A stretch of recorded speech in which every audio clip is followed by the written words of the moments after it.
Hello, mates. It is Tuesday, August 21st. It's actually afternoon.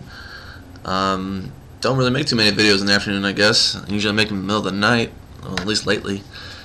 Don't know that really matters. It is actually 4 o'clock in the afternoon. I plan on making this video. I guess you guys will view it as maybe more radical of the videos I have made, because maybe you haven't heard these views articulated in any fashion, especially if you watch mainstream news. In case you guys haven't noticed, I am a libertarian-leaning individual. I believe in being socially tolerant, fiscally conservative, and personally responsible. The more and more I learn about the government, the more I despise it. I used to think it was a trendy pop rock fad to be anti-government. I was a believer that the government was always looking out for us and would keep things shrouded in secrecy to protect us. My views were mostly based on what I wanted to believe and not reality. Typically, a politician's only real tangible interest is to maintain his or her job. We witness this day to day when politicians recognize the massive debt underneath their belts, yet continue to make lofty promises to people without talking about real budget cuts. Slashing spending isn't what gets people elected. It's not what people want to hear. They want to hear comforting promises at no cost to them. Regardless of what it is, once the government gets involved in it, there's a repeating trend. Quality goes down and prices go up. You can see it in education, in healthcare. While you see the free market working in industries the government isn't involved in, and it's doing the exact opposite. Could you imagine how expensive electronics would be if the government got involved with electronics? However, they're not. Thus, the quality will continue to go up and prices will continue to drop thanks to competition and demand. People are very aware that the prices of a particular TV, phone, or laptop are going to drop if they let them, if they want to wait it out. Yet the demand is still there for people that want the new products immediately. Prices are then, after those people buy into it, the prices are then forced downward, and more people are then able to afford it. And once the market is saturated, prices are forced down yet again, and more people buy it. It's a continuous cycle. The only continuous cycle when the government is involved is that you can be assured the prices will continue to climb, and you will get less and less of what you pay for. I am truly beginning to wonder about this concept. No rulers. No violent oligarchical hierarchies waving guns at people and telling them what to do. All free market proponents should step back and consider, if we believe we are best served by voluntary interaction and exchange of goods, why not take it a few steps further? Instead of looking at it and saying, yeah, voluntary accept this and that, why not question if we truly need our leaders at all? Liberals believe in freedom, except when it comes to having violent hierarchy governments lay claim to your property and wealth. They believe in freedom, unless you have a political stance opposed to theirs, in which case they try to hinder your ability to get grants, licenses, and permits. Freedom except when you want to decide the schools you go to, the people you hire, the websites you view, the products you produce, the food you eat, the way you defend yourself, and so on. Conservatives believe in freedom, except when it comes to the people you marry, the drugs you take, the websites you view, or treating your very being as property of the government.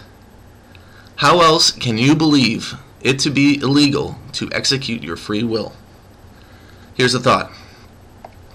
If you are not hurting or defaming others, it should be legal. What you do to your own person is completely your business. No intrusive government should be able to lock you up in 18th century cages if you don't live the way they wish you to. I'd like nothing more than to allow everybody to be born into their freedoms instead of being born into a cage that is simply a big government nanny state. As Stefan Molyneux has pointed out, there is always a challenge to imagination since we haven't seen a perfect example of something in our lifetime. It's a challenge to describe to people how everything will fall into place without the force of government. The biggest example people point to is how roads will be built. Look, I don't know exactly how the private market would handle roads, but I do know that without a shadow of a doubt that it would be a very highly competitive market for those roads. The costs would drop dramatically compared to the taxes we forfeit for endless construction and reconstruction of our roads and bridges. You see very little innovation in public roads. Think about it. We're using asphalt. We need snow plows and salt just to drive in the winter in most areas. Construction and traffic are constant. If the roads were privatized, there would be competition with the roadways and all technology would be utilized, pushing costs down and quality up. The technology is already in place for smart asphalt that can heat ice and snow away. The material is already available to enable roads that last hundreds of years without endless construction instead of wasting our resources on building, paving, and repaving constantly. This burden of imagination has played out throughout history. When there was slavery, it was done throughout humanity on all continents and all civilizations. So when the Quakers and abolitionists came along and proposed maybe we should do without this, the counter was, well, you show me a society without this institution. Or, since the slaves were all picking cotton, would you not like cotton to be picked? Would you not like fruit to be picked? Would you like to starve to death? Thus, the challenge is to tell people exactly how things will work without the government, or without slaves in that case. Of course, in the 17th and 18th centuries, when 80% of people were involved in farming, and you proposed, okay bro, here's how it's going to work. 200 years from now, there's going to be these giant robotic horseless carriages sweeping across the agricultural lands, picking with metal hands. What's metal? I'll explain it later. Picking with metal hands all the cotton and fruit, and only 3% of people would be involved in farming. Oh, and by the way, these giant robotic horseless carriages would be fueled by crushed tree juice from 300 million years ago that's blasted up through the ground and taken across the ocean. If I proposed that, people would look at me like I was insane. But you must understand, you cannot predict the future in a state of freedom.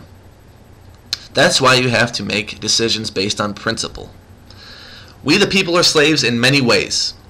Notice how, if you wish to start a small business, the business is hardly yours. With all the forms of taxation and regulation, the government immediately chops away over 50% of your rightful earnings. How much liability do they incur? Zero. If you fail, they incur zero liability.